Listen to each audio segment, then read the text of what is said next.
नमस्कार, स्वागत है झारखंड की फटाफट ताजा बड़ी खबरों में। पहली बड़ी खबर, नॉन स्टॉप न्यूज के सभी दर्शकों को गणतंत्र दिवस की हार्दिक शुभकामनाएं। झारखंड की राजधानी रांची में गणतंत्र दिवस की तैयारी पूरी, 1000 पुलिसकर्मी रहेंगे तैनात।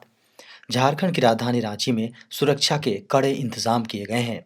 खबर है कि इस खास दिन को लेकर झारखंड की राजधानी रांची में पुलिस प्रशासन ने 1000 पुलिसकर्मियों को तैनात किया है, जिसमें आरएफ, जेएपी, जेआईआरबी, जिला पुलिस बल और अन्य पुलिसकर्मी शामिल हैं। गणतंत्र दिवस की पूर्व संध्या पर राष्ट्रपति द्रौपदी मुर्मू ने किया संबोधन। 76वें गणतंत्र दिवस की पूर्व संध्या पर राष्ट्रपति द्रौपदी मुर्मू ने देश को संबोधित किया। इस दौरान उन्होंने समस्त देशवासियों को गणतंत्र दिवस की बधाई दी। उन्होंने कहा कि आज से 75 साल पहले 26 जनवरी के दिन ही भारत का संविधान लागू हुआ था। लगभग 3 साल के विचार विमर्श के बाद संविधान सभा ने 29 नवंबर 1949 के दिन संविधान को अंगीकृत किया था।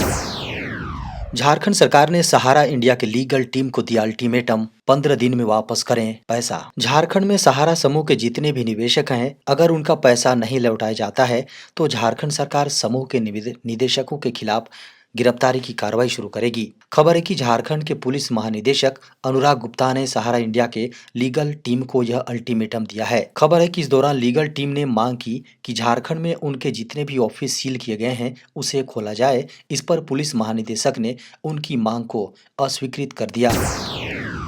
झारखंड में मिला नोटों का भंडार, एसआईटी ने पकड़े 7 लोग। झारखंड में अवैध निकासी मामले में एटीएस और सीआईडी की संयुक्त टीम के द्वारा जांच की जा रही है। खबर है कि झारखंड सरकार के ऊर्जा विकास निगम के 109 करोड़ रुपए की अवैध निकासी का यह मामला है।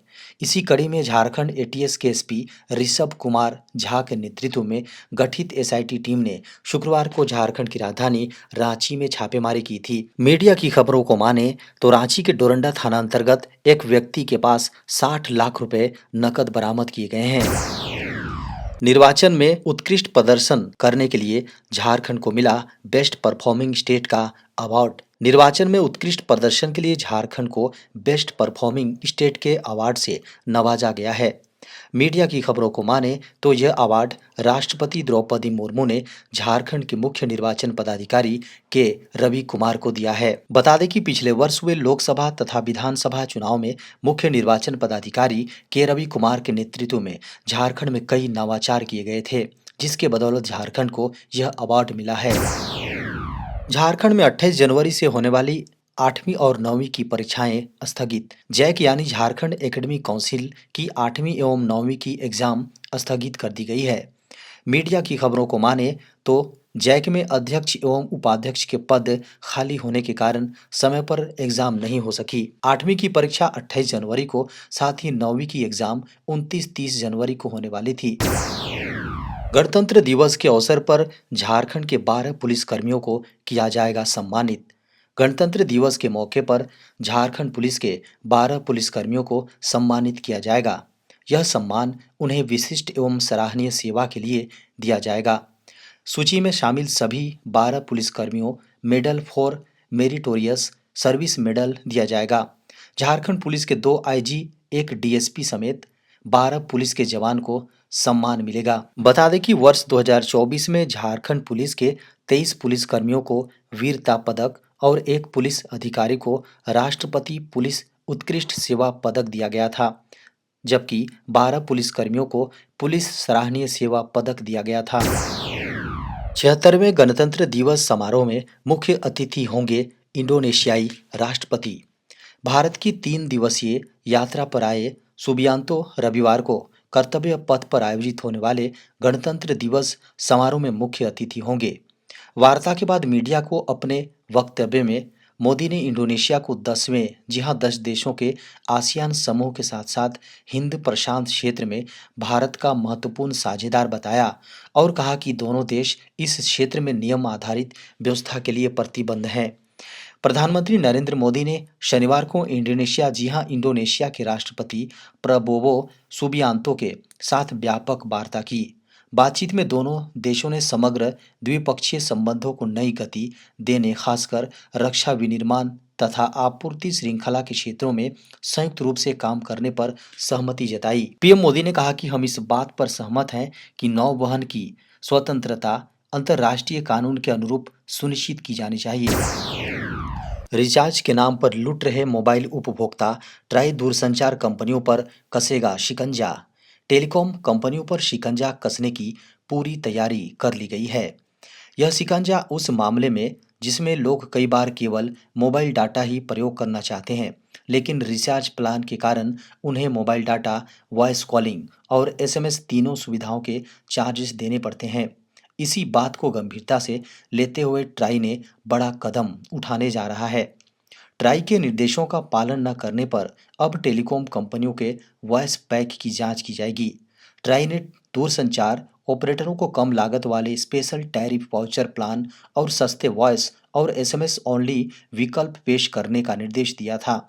इस निर्देश का पालन करते हुए जियो, एयरटेल और वोडाफोन आइडिया ने नए प्लान लॉन्च किए हैं। हालांकि इन प्लानों की कीमतों को लेकर आलोचनाएं भी हो रही हैं। 10वीं 12वीं की बोर्ड परीक्षा को लेकर सीबीएसई ने जारी की गाइडलाइंस। सीबीएसई 10वीं और 12वीं की बोर्ड एग्जाम 15 फरवरी 2025 से शुरू होने वाली है। कुल 204 विषयों की एग्जाम देश भर के विभिन्न एग्जाम सेंटर पर आयोजित की जाएंगी। इसमें 44 लाख से अधिक छात्र शामिल होंगे। सीबीएसई यानी केंद्रीय माध्यमिक शिक्षा बोर्ड ने बोर्ड एग्जाम को लेकर गाइडलाइंस जारी कर दी है। स्कूलों और छात्रों के नियम निर्धारित किए गए हैं, जिनका अनुपालन न करने पर सख्त कार्रवाई होगी। नोटिस में सीबीएसई ने कहा है कि विस्तृत अनुचित साधन नियम तैयार किए गए हैं। बोर्ड एग्जाम में उपस्थित होने वाले सभी छात्रों को परीक्षा की नैतिकता, उनके नियमों और सीबीएसई द्वारा जारी निर्देशों के बारे में स्कूल सूचित करें। आगे सीबीएसई ने कहा कि यह संदेश एडमिट कार्ड में उपलब्ध होंगे। फिर भी स्कूल इस जानकारी को अपने छात्रों के बीच फैलाएं और उन्हें संवेदनशील बनाएं। परीक्षा हॉल में या एग्जाम सेंटर में अनुचित व्यवहार के उपयोग पर रोक लगाने के प्रति सामान्य जागरूकता पैदा करें। बजट 2025 में हो सकता है नए लेबर कोड लागू करने का ऐलान। केंद्र की मोदी सरकार के बजट 2025 में लेबर कोड नियमों को लागू करने का ऐलान हो सकता है। खबर है कि वित्त मंत्री निर्मला सीतारमण आगामी बजट में लेबर कोड को चरणबद्ध तरीके से लागू करने की योजना का ऐलान कर सकती हैं। खबरों की माने तो इन नए लेबर कोड को 3 चरणों में लागू किया जाएगा। कर्मचारियों के काम के घंटे बढ़ेंगे, साथ ही सप्ताह में 4 दिन काम करने का विकल्प मिलेगा। अगर पीएफ में कटने वाला पैसा बढ़ता है तो हर महीने मिलने वाली सैलरी कम हो सकती है। लेबर कोड से सभी छोटे बड़े कारोबारियों और कारोबारियों को नई नीतियों को लागू करने का समय मिलेगा। अगर सरकार बजट 2025 में इन कोड की घोषणा करती है तो इसे आने वाले वित्त वर्ष में लागू कर दिया जाएगा। इन कोड से कारोबारियों और कंपनियों को न सिर्फ आसानी होगी, बल्कि कर्मचारियों को बेहतर सामाजिक सुरक्षा भी मिलेगी। लेबर कोड के नए नियमों और योजना के तहत छोटे कारोबारियों को इन नियमों को लागू करने में लगभग 2 साल का समय लगेगा।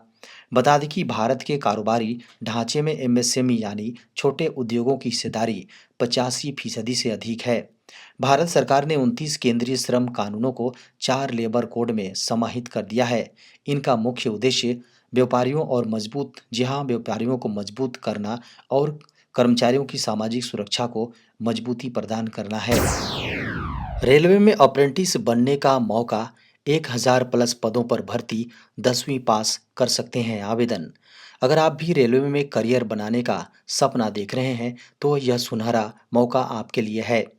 खबर है कि ईसीआर यानी पूर्व मध्य रेलवे ने अप्रेंटिस पदों पर भर्तियों के लिए आवेदन मांगे हैं।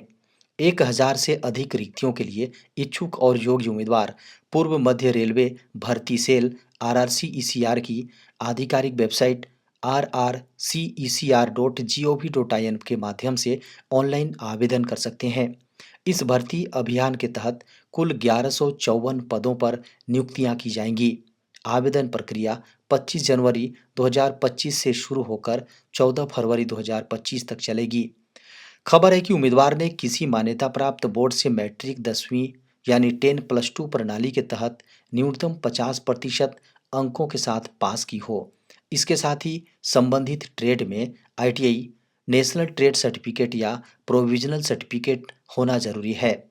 उम्मीदवार की आयु 1 जनवरी 2025 को 15 से 24 वर्ष के बीच होनी चाहिए। आरक्षित वर्गों एससी, एसटी, ओबीसी को सरकार के नियमानुसार छूट मिलेगी।